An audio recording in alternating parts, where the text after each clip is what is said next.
Hola, mis queridas amigas. Mi nombre es Doña Rosa, y hoy quiero contarles una historia sobre una abuela que una vez me habló de su propia abuela. Una historia que cambió para siempre la manera en que veo el amor, la fuerza y la familia. Golpeé la puerta con la uña, como hago cuando quiero que me abran sin tanto alboroto, y mi propio hijo me miró con esa cara de hastío que solo los hijos bien alimentados saben poner cuando creen que tienen toda la verdad del mundo. «Mamá, no te metas en mi matrimonio», dijo sin levantar la voz, como si el silencio fuese un escudo. Me quedé quieta, la mano aún apoyada en la madera caliente de la puerta, y sentí que el patio olía a tierra mojada y a café que se había quedado olvidado en una taza desde la mañana.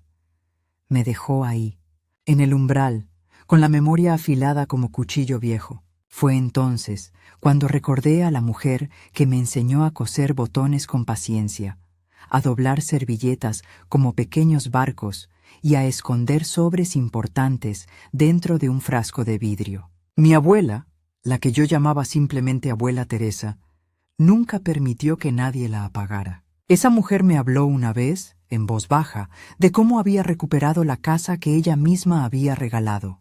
Cuando mi hijo cerró la puerta, respiré hondo y supe que necesitaba contar esa historia. Si no la escuchaba él, la contaría aquí frente a ustedes, mis amigas. Mi abuela nació en 1909, en un pueblo donde las casas tenían techos de teja y las historias se contaban a la luz de una lámpara de querosene. Guardaba sus monedas en un frasco de vidrio con etiqueta vieja, para pagar la escuela de los nietos. Decía con letra temblorosa, y sobre la repisa siempre había un par de perlas viejas dentro de una cajita de hojalata. «Nunca vendas perlas por desesperación», me dijo una vez, acariciándolas como si fueran gotas de lluvia que hubieran decidido quedarse en la tierra. Sus manos eran un mapa de callos y ceremonias, el hilo, la pala, la pluma para firmar cuando eso hacía falta. La casa de la que me habló no era una mansión. Era un solar con un corredor ancho, 2 ventanas que daban a la plaza y un huerto donde crecían mangos y guayabas. Abuela Teresa la había levantado con sus propias manos, ladrillo sobre ladrillo, después de años de trabajo cuidando de otros, de jornadas largas en la cocina ajena y de pequeñas economías que ella guardaba en aquel frasco de vidrio. El 25 de agosto de 1968 firmó la escritura. Todavía recuerdo que me dijo la fecha como si estuviera recitando un credo. «Ese día aprendí a no dejar que otro escriba por mí», me dijo. Tenía una copia del documento encuentro, con la firma de su nombre y un sello que olía a tinta y a domingo. Desde niña, yo veía esa casa como un refugio dorado, la sombra de su laurel al mediodía, el ruido del molino de café al amanecer, los pasos de los vecinos que venían a pedir una taza de azúcar y salían con consejos y un pan bajo el brazo. Para abuela Teresa, la casa era un pacto, la construiría, la cuidaría y la cedería a quien cuidara la memoria de la familia.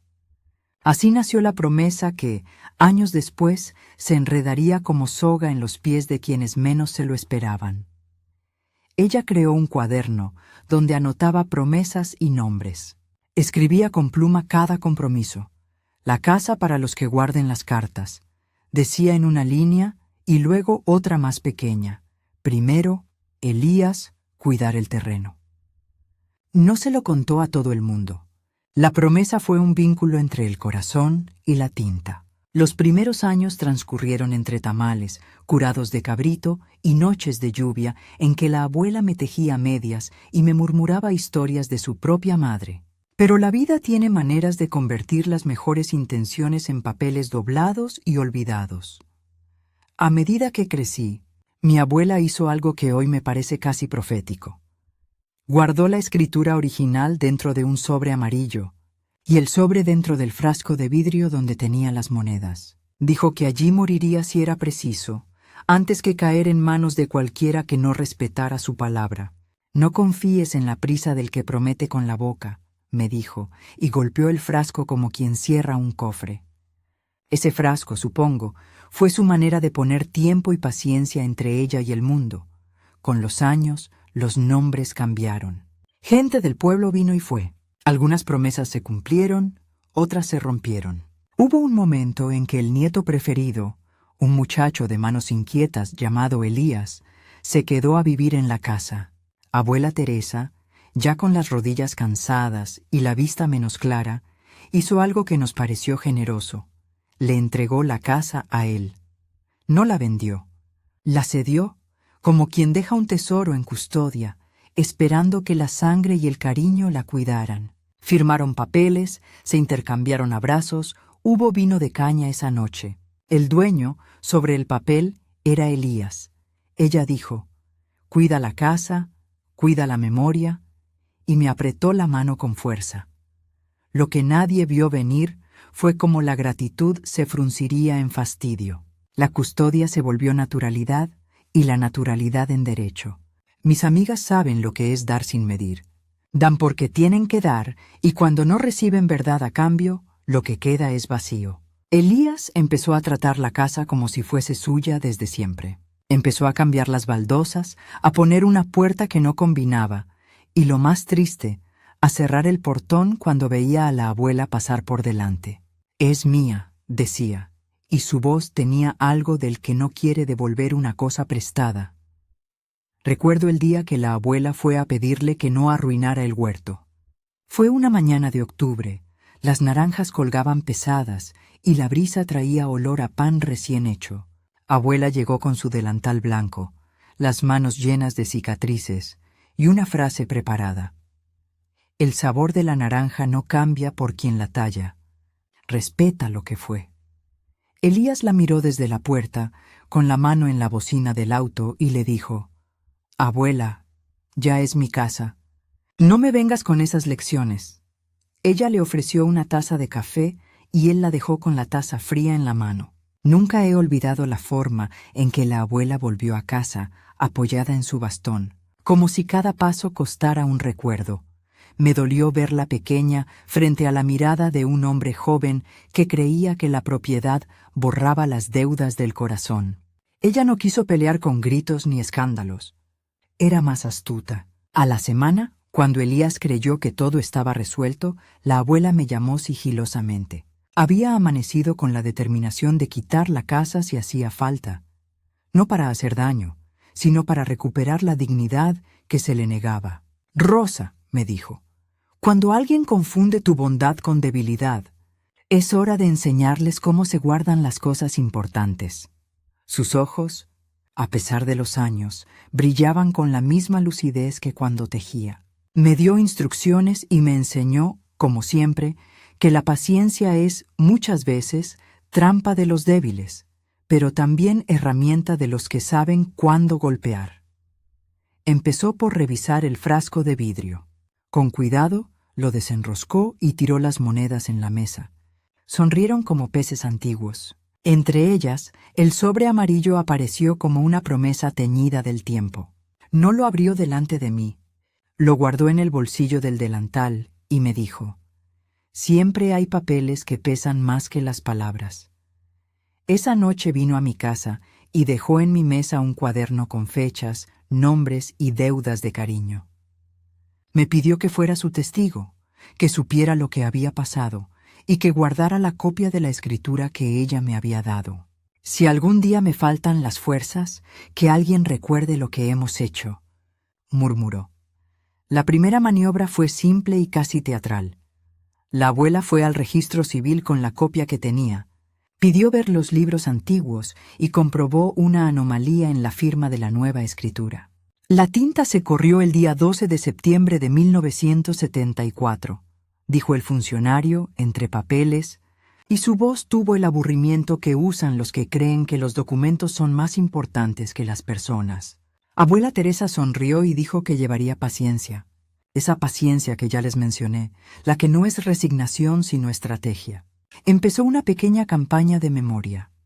Habló con vecinos, buscó testigos, recordó fiestas donde se había prometido una cosa y se había hecho otra. Su arma principal no fue la cólera, sino los nombres escritos en su cuaderno. en la esquina del pueblo, la señora Lupe, que había conocido a la abuela desde siempre, recordó una promesa que se había dicho en voz alta durante una procesión. La casa será de quien cuide las cartas viejas. Lo dijo con ese tono de vecina que no miente nunca. El testimonio de Lupe, sumado a los otros, empezó a formar un hilo sólido. Pero la gente del pueblo solo tiene palabras y las palabras se las lleva el viento, si no hay algo que las ate. Por eso la abuela se guardó el sobre amarillo. Sabía que cuando la memoria necesitara una llave, habría que usar tinta y papel. Un día, mientras Elías festejaba una compra insignificante en la cantina y se jactaba de su buena fortuna, la abuela apareció con un nuevo documento, una carta que nadie esperaba.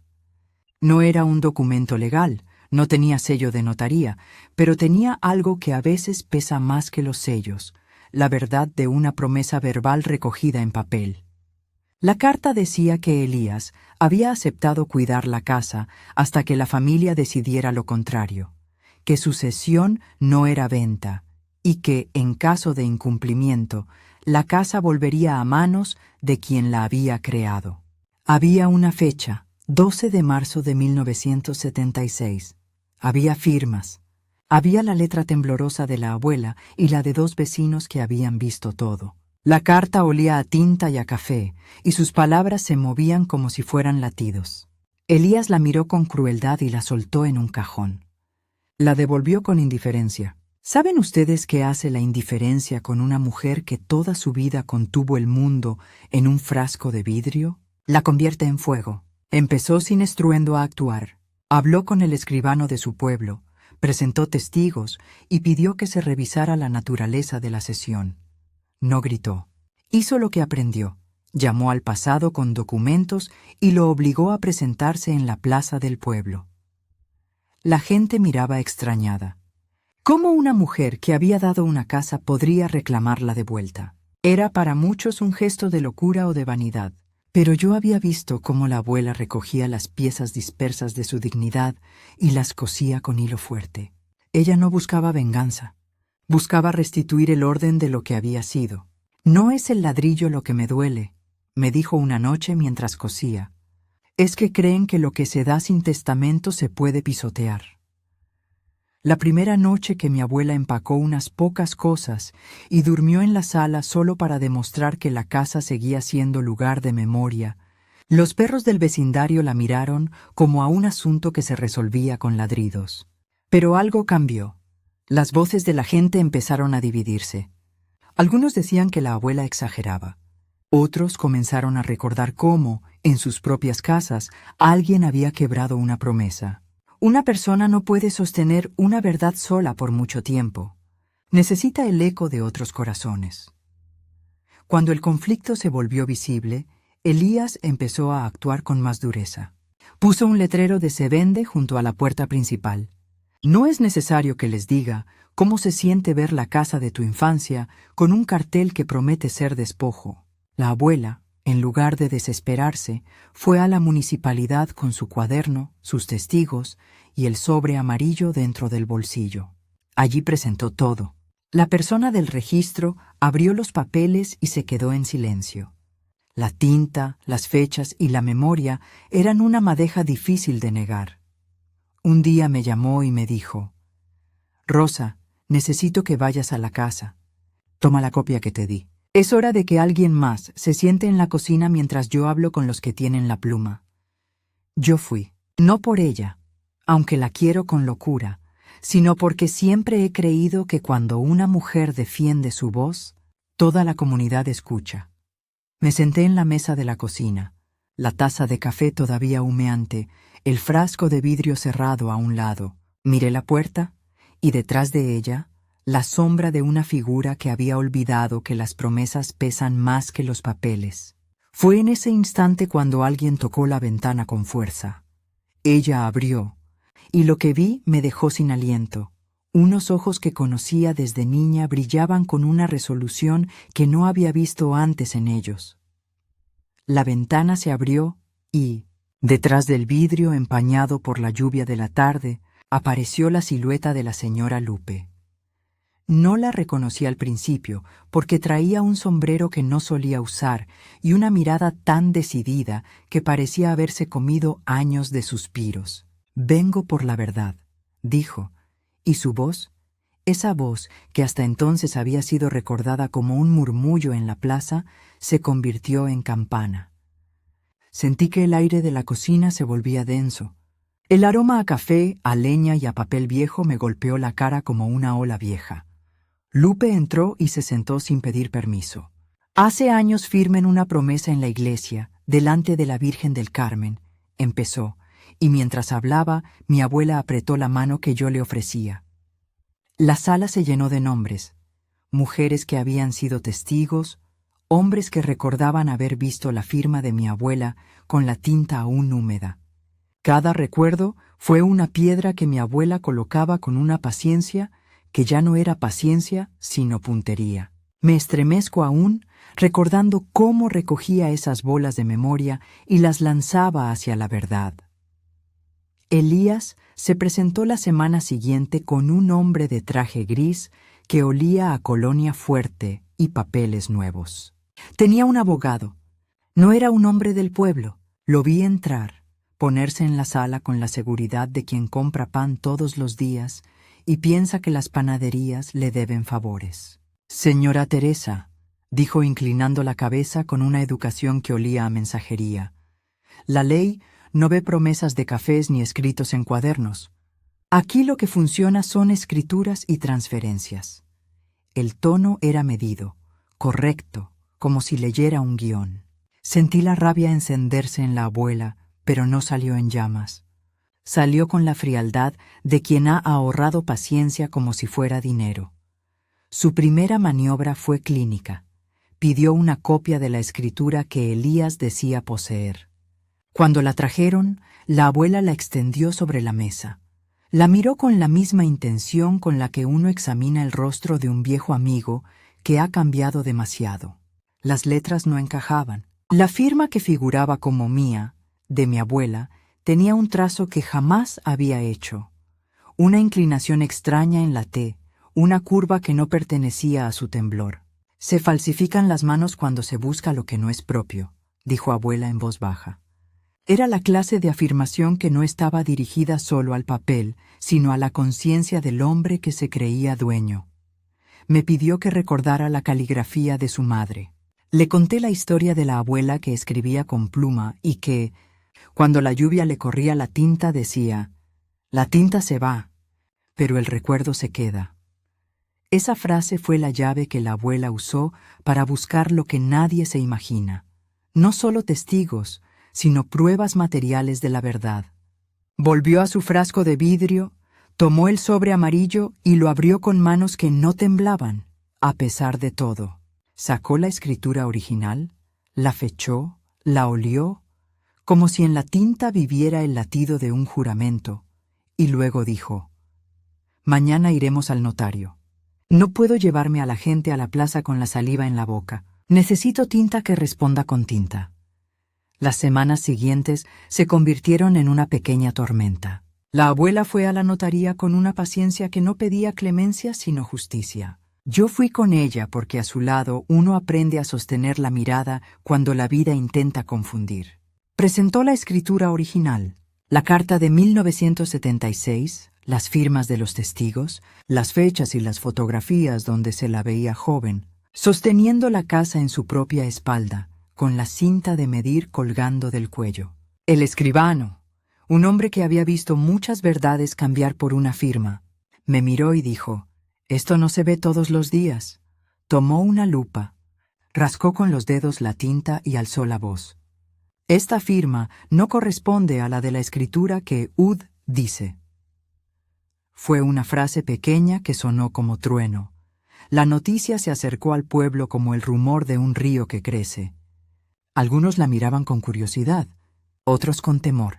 Elías, que hasta entonces se había sentido blindado por la novedad del poder, comenzó a mostrar grietas. Sus amigos empezaron a evitar su casa. Las compras en la cantina disminuyeron. Él, sin embargo, no se rindió. El abogado hizo lo que saben hacer quienes viven del papel. Llamó a su propio perito en caligrafía.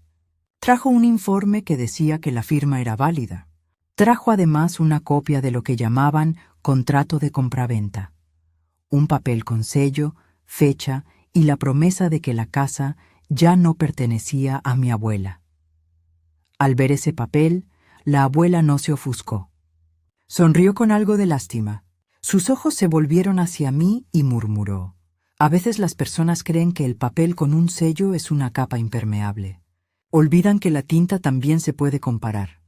Y empezó la batalla de expertos. Compararon tintas, papeles, sellos y tiempos. El laboratorio donde analizaron la tinta olía a alcohol y a maquinaria. Fue allí donde ocurrió el primer golpe que hizo tambalear al estruendo del puesto de Elías. La tinta del contrato de compraventa se secó en una fecha posterior a la de la escritura original. Y, más aún, el tipo de papel no correspondía a la que se usaba en 1976, sino a un papel industrial de 20 años después. Elías vino a la audiencia con la seguridad de quien piensa que el dinero lo resuelve todo. Pero la balanza, cuando se analiza con paciencia y con ojos entrenados, a veces cae del lado de la humildad. El perito que trajo dijo, con voz de quien cobra por cada palabra, que las probabilidades muestran indicios de alteración. Mi abuela, que había pasado la vida cuidando de los silencios, se quedó en silencio un rato. Después dijo: «No me interesa la palabra probabilidades. Traigan los nombres, los lugares, las manos que firmaron». Tenía una manera de pedir las cosas que obligaba a los otros a mostrarse. Fue en ese instante que apareció algo que ni yo ni nadie del pueblo habíamos esperado. Una carta escondida entre las páginas del cuaderno viejo de la abuela. No era la carta amarilla ni la escritura, sino una nota en papeles sueltos, una especie de confesión tardía. La letra era de una mujer que trabajaba en la oficina del registro en los años 70, una tal doña Carmen, y decía: «Si este papel aparece, sepan que en 1978 hubo una presión para registrar la casa a nombre de un familiar joven. Yo firmé lo que me dijeron, pero lo hice con dudas». La carta estaba fechada el 4 de noviembre de 1992 y al final tenía la frase: «No pude olvidar la cara de la señora Teresa». Esa nota actuó como una lumbre en la noche. No era prueba definitiva, pero encendía sospechas que exigían ser rastreadas. A partir de ahí, las cosas tomaron velocidad. La abuela, que antes movía las fichas con cautela, se volvió una maestra de la ofensiva. Fue a la radio local, habló con el locutor viejo que la conocía desde siempre y contó su versión con la calma de quien ya no necesita convencer, sino recordar. En la plaza, las mujeres se reunían y traían consigo historias de promesas rotas. «No olvides lo que nos enseñó la abuela», decían algunas. Elías comenzó a perder credibilidad. Los clientes dejaron de saludarlo. Si la reputación es un animal que vive de los gestos, la suya empezó a quedarse sin alimento. Pero Elías también tenía armas que no estaban en el surco del corazón. Tenía hambre de dinero, tenía prestamistas y había prometido la casa a un tercero como garantía. Ahí se puso en marcha un engranaje peligroso. Una tarde, al volver de la municipalidad, la abuela encontró en su puerta un aviso: «Embargo preventivo por deudas». La letra era mecánica, pulida, el sello, frío. Sentí que una ola me golpeaba el pecho. «No te preocupes», me dijo la abuela, tocando mi mejilla con la yema de los dedos. No era consuelo, era un mandato. «Esto no es nuevo. Las deudas buscan los huesos de lo que queda». Y supe que el siguiente capítulo sería más duro. Llegó la audiencia pública. Fue un día de cielo sin nubes, una sequía de viento que ominosamente permitía escuchar cada palabra. El juez, un hombre mayor con gafas gruesas, parecía haberse entrevistado con la paciencia toda de su oficio. La sala estaba llena: vecinos, curiosos, periodistas locales y, por supuesto, Elías con su abogado. Mi abuela entró con paso firme, la silla de ruedas que a veces usaba para largos trayectos, empujada por Lupe. Tenía en la mano la cajita de hojalata con las perlas, como si llevara consigo no solo joyas, sino testimonios de otra época. Me pidió que me sentara a su lado, y me miró con esa ternura que solo da la certeza de que una vida ha tenido sentido. La audiencia empezó con la lectura de documentos. El abogado de Elías habló primero y presentó un expediente que parecía inmaculado. Títulos, recibos, sellos. Hablaron de compraventa, de transferencia, de supuesta posesión pacífica desde 1980. Su voz era profesional, sus manos medidas. Cuando fue el turno de la abuela, ella pidió la palabra y, antes de hablar, dejó sobre la mesa la escritura original, la carta de 1976 y la nota de doña Carmen. Miró al juez a los ojos y contó la historia como quien lee un rezo, con pausas, con imágenes, con el aroma de la cocina y el roce de las perlas en las manos. Después de su relato, pidió que se llamaran testigos. Lupe habló. Un señor que había sido vecino desde 1965 habló. Una maestra jubilada contó que había visto a mi abuela firmar un compromiso en la escuela municipal. Uno por uno, los testimonios fueron tejiendo un tapiz que comenzaba a cubrir las mentiras. Fue entonces cuando el abogado de Elías, nervioso, pidió la palabra para presentar un documento que, consideraba él, cerraría la historia. Una escritura adicional, fechada en 1990, que certificaba la venta definitiva. La sala contuvo el aliento. Los vecinos se miraron. Las manos se sudaban en bolsos y pañuelos. El juez tomó el papel con un gesto lento y lo examinó. Era perfecto en apariencia, pero la abuela pidió que se verificara el sello notarial y la procedencia del papel. Esa petición hizo hervir de rabia a Elías. Hasta entonces creía que su triunfo era inminente. El abogado siguió con un aire de suficiencia, pero el proceso judicial es un animal que se alimenta también de errores. Un detalle, una marca, una huella, y la coraza se quiebra. Mientras esperábamos los resultados del peritaje, la abuela me miró, y como si quisiera compartir un secreto, me dijo: «A veces el orgullo ciega. El orgullo es la tinta que borra la verdad». Y en ese silencio que siguió, supe que estábamos próximos a un punto sin retorno. La pericia llegó esa misma tarde. El perito volvió a sentarse frente a la sala con la muestra de la escrita nueva. Respiró, miró y dijo con voz grave: «Hay una coincidencia clara entre la caligrafía y la de un documento firmado por una persona que ahora no está». Todos miraron hacia el costado de la sala, donde una figura encorvada se quedó pálida. Era el viejo secretario del registro que había firmado hace años los libros. Sus manos temblaron y bajó la mirada. «Yo firmé una vez sin mirar bien», murmuró con pudor. Las palabras flotaron como plumas. Elías palideció. Su abogado buscó una explicación, pero la certeza empezó a incendiar la sala. El momento del clímax se acercaba como un tren que no frena. La abuela, con su voz ahora temblando, no por miedo sino por la emoción, pidió al juez que ordenara la nulidad del supuesto título de 1990 por falsedad documental. Un susurro corrió entre la gente. Si eso se prueba, todo cambia. El abogado de Elías protestó. Empezó a gritar, pero su voz se agrietó contra la evidencia acumulada. De pronto, los papeles que él había traído comenzaron a desmoronarse como una torre de naipes. Fue entonces cuando apareció el último elemento que nadie esperaba: una carta escrita por Elías, fechada el 2 de febrero de 1990, en la que él mismo declaraba que la casa era un bien que le había sido cedido en custodia y no en venta. La carta había sido escondida por un amigo de juventud que se arrepintió y la entregó al juez esa mañana.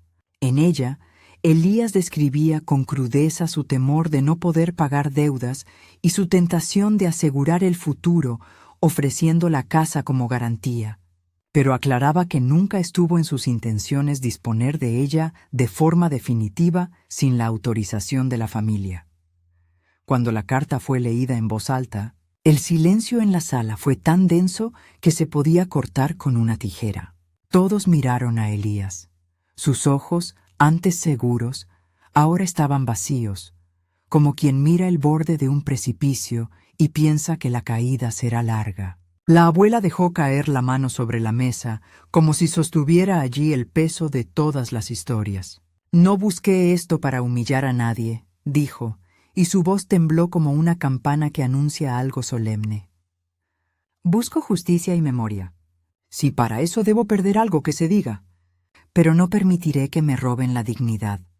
El juez se limpió las gafas, miró los papeles, los testimonios y la carta de Elías.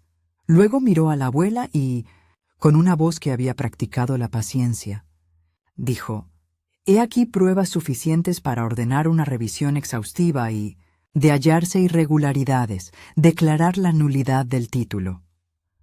Un murmullo recorrió la sala como una ola. Elías tragó saliva y se llevó la mano a la boca. Fue un instante que nadie olvidará. En ese momento, cuando todos creíamos que la batalla había culminado y la justicia estaba por decidir su peso, alguien desde el fondo de la sala gritó un nombre que hizo que el corazón de la abuela se detuviera por un segundo. «¿Es la firmante?» «¿Quién?» «Doña Carmen está aquí». Mi abuela se quedó inmóvil como un muñeco al que le han quitado las cuerdas. Doña Carmen, la exsecretaria del registro, caminó hacia el estrado con pasos pequeños, pero seguros. Tenía en la mano un sobre cerrado. Sus dedos estaban manchados de tinta vieja. El abogado de Elías intentó interrumpir. A la gente le temblaba la voz, y yo solo pude pensar en el frasco de vidrio, en el canto de las perlas y en el olor de la tinta seca. Doña Carmen abrió el sobre, y con una voz que ya no temblaba, dijo: «Hay cosas que no se pueden olvidar, aunque se quiera». Sacó una hoja y empezó a leer. Pero justo en el momento en que su voz alcanzó una frase que prometía quebrar lo que quedaba de orgullo de Elías, la puerta del salón se cerró de golpe y las luces parpadearon. Todo se quedó en silencio. Doña Carmen inspiró hondo, dejó el sobre la mesa y comenzó a leer con voz clara, como quien saca agua de un pozo y la deja correr. Yo tenía el frasco de vidrio entre las manos. Las monedas dentro brillaban con la luz que volvió a entrar cuando las luces se restablecieron. Siempre he pensado que los frascos guardan más que monedas. Guardan secretos, memoria y la paciencia de quien espera. Ahora, la voz de doña Carmen llenaba la sala, y cada palabra era una soldadura que cerraba heridas antiguas. «Soy Carmen López, exfuncionaria del registro municipal», dijo, y la sala pareció contener la respiración. El 15 de marzo de 1990 firmé documentos que no revisé con cuidado. Me presionaron, me ofrecieron una pequeña suma, 300,000 pesos de entonces, para acelerar trámites. Lo hice por miedo y por la necesidad de alimentar a mi familia. Pero no olvidé la cara de la señora Teresa. No fui honesta. Si alguien encontró ese papel, que sepa que mi firma fue puesta bajo coacción y confusión. Doña Carmen dejó la lectura por un momento y me miró a mí directamente, como buscando en mi rostro la confirmación de que aún existía el honor en este pueblo. Silencio. Luego, un llanto que no fue exagerado ni melodramático, sino espeso como miel. La abuela soltó la respiración que había guardado durante meses. «Lo dije», murmuró, y su mano se cerró en torno a la cajita de hojalata donde estaban las perlas. Había algo de catarsis en ese gesto. La perla, símbolo de dignidad que resistió tempestades, volvía a vivir en las manos que la cuidaban.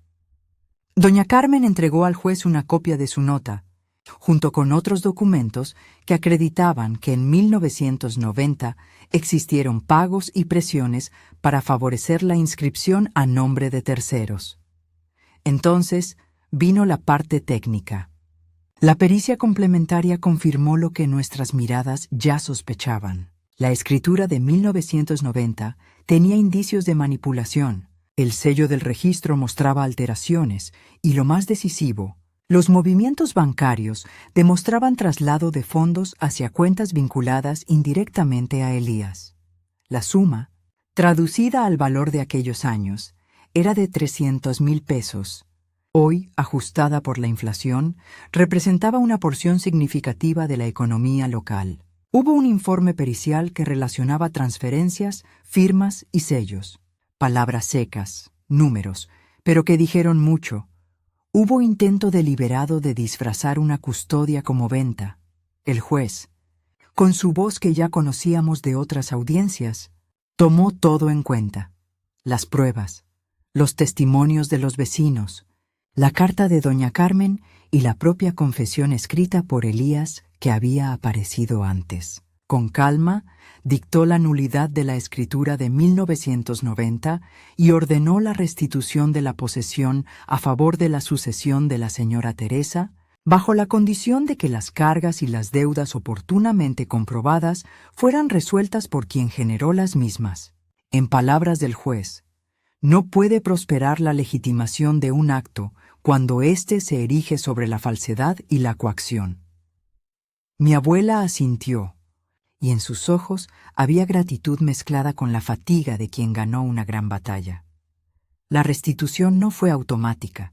La ley tiene sus tiempos y sus pasos. Hubo procedimientos de notificación a terceros, embargo de bienes que habían sido dados como garantía, y una lista de acreedores que reclamaban su parte. Entre esos acreedores figuraba un prestamista local, don Julián, que había entregado a Elías un crédito de 150,000 pesos en 1998, con la casa como colateral. El juez dictaminó que esos créditos serían revisados, que la nulidad del título obligaba a encontrar la manera de resarcir conforme a la responsabilidad real. En la práctica, esto significó que Elías tendría que responder con bienes propios distintos a la casa, o, en su defecto, vender otros activos para cubrir lo que debía. Fue la primera vez que vi a aquel hombre, que se creía intocable, tener que mirar más allá de su orgullo.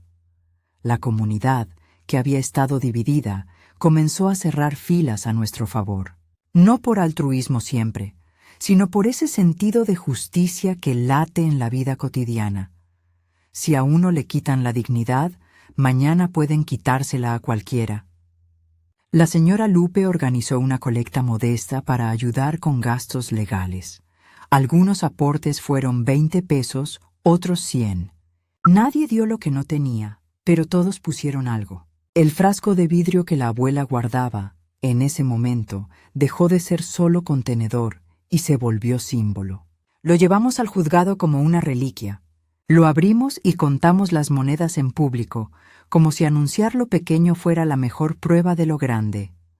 La abuela volvió a la casa bajo una tarde de otoño con la brisa que traía olor a pan y a hojas secas. Abrí la puerta y la vi sentada en la sala, con el kilt que su madre le tejió sobre las piernas. Ese kilt multicolor, con retazos de vestidos viejos, que siempre olía a ropa planchada y al olor de la abuela. Extendió el kilt sobre la mesa y comenzó a ordenar. Las cartas que había guardado volvieron a su lugar como si fueran las páginas limpias de una vida que se rehace. Las casas son memoria, dijo, y poniendo las cartas en su lugar, las palabras parecían camisas colgadas después de la lluvia. Restaurar la casa fue un trabajo de días, limpiar techos, volver a plantar el laurel, coser las cortinas que habían sido arrancadas y recoger pequeñas piezas de afecto que estaban desperdigadas por los rincones. La gente vino a ayudar. Vecinos con escobas, el herrero con una llave nueva para el portón, los niños del barrio que no sabían de la disputa, pero sí de la alegría de que algo justo se restableciera. En una tarde, mientras podábamos el huerto, encontré una nota escondida entre el tronco del guayabo. Era de Elías. Una disculpa breve, fría, y un intento de explicar un error con palabras de hombre que aún no entendía la dimensión de lo que había hecho. No aceptamos disculpas sin consecuencias. La justicia no es solo perdón, es reparación. Aún así, dejé la nota entre las páginas del cuaderno de la abuela como testimonio. que nadie piense que el arrepentimiento es siempre suficiente. La restitución trajo consecuencias prácticas.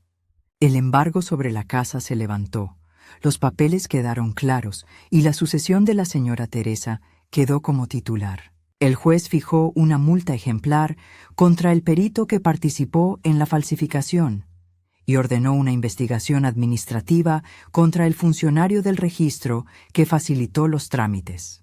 Doña Carmen, al confesar y colaborar, fue exonerada de sanciones penales severas por su colaboración y disposición a reparar. Sin embargo, tuvo que dar explicaciones públicas y participar en actos de servicio a la comunidad como forma de resarcimiento moral. Nadie quedó totalmente indemne. La verdad tiene costos, y los costos se pagan con la mirada social, con la exposición y, en algunos casos, con la cárcel. En nuestro pueblo, afortunadamente, la sanción fue mayormente social y administrativa. La gloria de la justicia absoluta, rara vez, es del todo pacífica.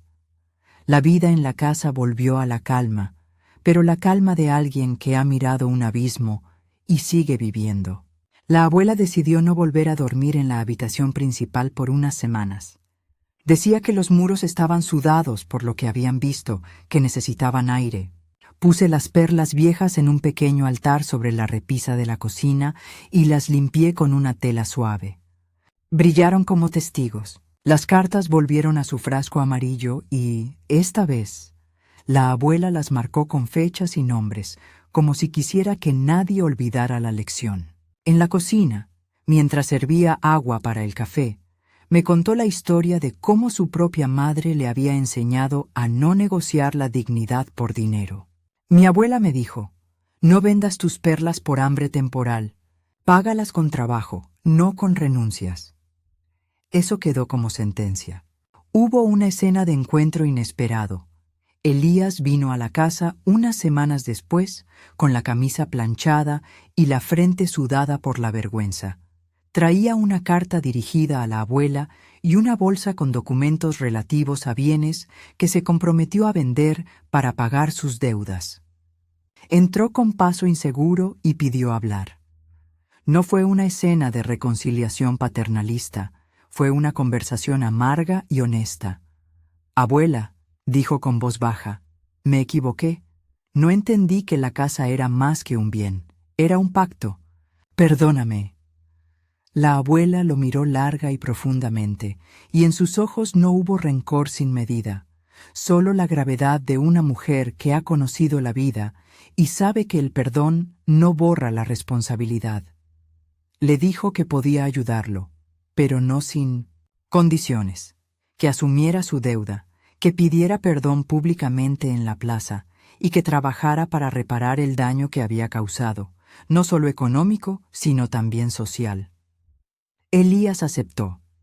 Fue un momento de humildad pública. El precio de la reparación fue compartir su orgullo en la plaza y mirar a los ojos a quienes había defraudado. La justicia, en este relato, tomó formas cotidianas: pagos, trabajos comunitarios, una disculpa en voz alta en el mercado un día de sábado. No fue una venganza cruel. Fue una restitución que implicó trabajo y reconocimiento. Mi abuela, que nunca ambicionó venganza, sino orden, se sentó en el escalón de su puerta la primera mañana que volvió a poner la mesa para vecinos. Preparó tamales y café, y llamó a quienes habían estado con ella en las peores horas para compartir alimento y palabras. La mesa fue nuestra primera celebración pública. No celebramos derrotas ni rencores. Celebramos que la verdad había sido restituida y que las historias, al final, sí tienen peso. ¿Y la herencia de la abuela? Decidimos que la casa no sería vendida nunca más sin consenso de la familia extendida y de una pequeña comisión que ella misma formó. 3 mujeres del pueblo, Lupe, la maestra jubilada y yo, seríamos las guardianas de la memoria.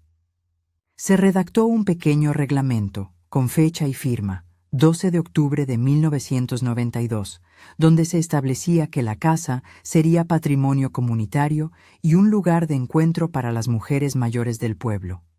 Fue un pequeño acto simbólico, un documento, sencillo para asegurar que la casa, además de ser ladrillo y tierra, fuera un lugar para recordar. El kilt de la abuela quedó colgado en la sala como bandera y las perlas en la repisa como corona discreta. En el corazón de todo quedó la lección.